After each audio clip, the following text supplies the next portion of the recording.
É importante esperar, ter mais cautela, talvez na hora de tomar a decisão, de dar essa canetada que possa levar Bolsonaro à prisão? Torna mais cara essa decisão, esse tipo de manifestação que ele está fazendo, mostrando que ainda tem apoio popular, José? Sem dúvida nenhuma, o Bolsonaro não é um investigado convencional, né? E ele faz questão de demonstrar isso com a sua movimentação, com esses atos políticos. Depois da Avenida Paulista, agora faz essa movimentação no Rio de Janeiro, que é o seu berço eleitoral, né? Embora ele seja paulista, nasceu em São Paulo, ele se fez politicamente no Rio de Janeiro. Mas, como disse, ele faz questão de demonstrar que não é um investigado convencional e insinua a todo instante que eventuais providências judiciais tomadas contra ele terão um custo. E a estratégia dele já está funcionando. Não é que vai funcionar, já está funcionando. Seria inadequado, a essa altura, decretar uma prisão preventiva, porque o Bolsonaro ainda não tem nenhuma sentença condenatória contra ele, não tem nem denúncia ainda, né? Foi indiciado apenas no caso da falsificação dos cartões de vacina, mas não tem ainda nenhuma denúncia da Procuradoria-Geral da República contra ele. As denúncias virão. Em algum momento, elas se converterão em ações penais que serão julgadas pelo Supremo e, se prevalecer a lógica, é muito provável que o Bolsonaro vá para a cadeia. Mas não é esse o momento adequado para decretar a prisão dele, nem mesmo a preventiva. Mas o Supremo já poderia ter tomado providências em relação ao Bolsonaro, que hesita em adotar o Alexandre de Moraes, tão diligente, tão incisivo nas suas decisões, ele hesita diante do Bolsonaro. Eu me refiro ao episódio que envolveu os dois pernoites do Bolsonaro na Embaixada da Hungria. O Alexandre de Moraes deu 48 horas para os advogados do Bolsonaro se explicarem. E aí os advogados divulgaram uma nota sem nexo, disseram que o Bolsonaro foi à embaixada, dormiu na embaixada, para manter contatos com autoridades de um país amigo, né? O Alexandre de Moraes pediu a manifestação da Procuradoria-Geral da República.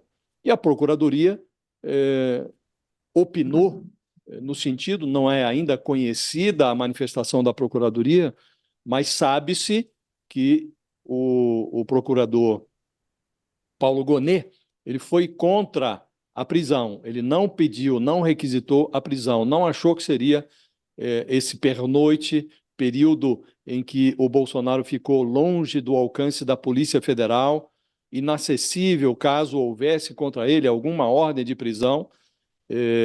O Paulo Gonet não achou que seria razoável que o Bolsonaro fosse preso, mas não se sabe quais são os detalhes da manifestação da Procuradoria.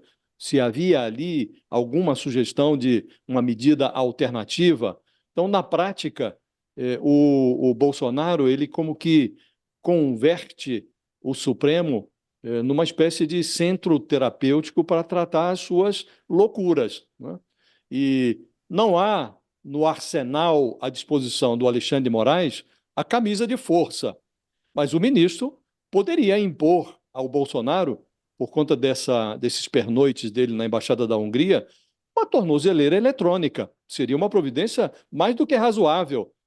Se o Supremo havia confiscado o passaporte do Bolsonaro e ele faz esse pernoite ali, filmado e vazado sem que a embaixada tivesse conhecimento do vazamento das imagens e tal, era mais do que razoável que o Alexandre de Moraes impusesse ao Bolsonaro o uso de uma tornozeleira, mas o ministro não fez isso. Aliás, até agora não disse.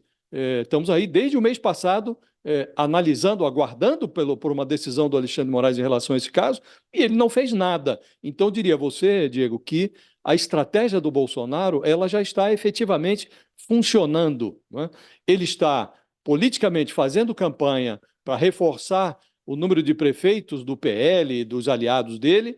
Isso vai ter influência na eleição de 2026, não no caso dele, que está inelegível, mas eventualmente pode impulsionar uma campanha presidencial de um bolsonarista, pode reforçar a bancada do Bolsonaro no Congresso, mais à frente ele vai conspirar por uma anistia e, no curto prazo, ele já inibe a movimentação do judiciário em relação a ele. Poderia estar com uma tornozeleira na perna, e não está. E parte dessa hesitação se deve à desenvoltura política com que o Bolsonaro se move na cena, na conjuntura.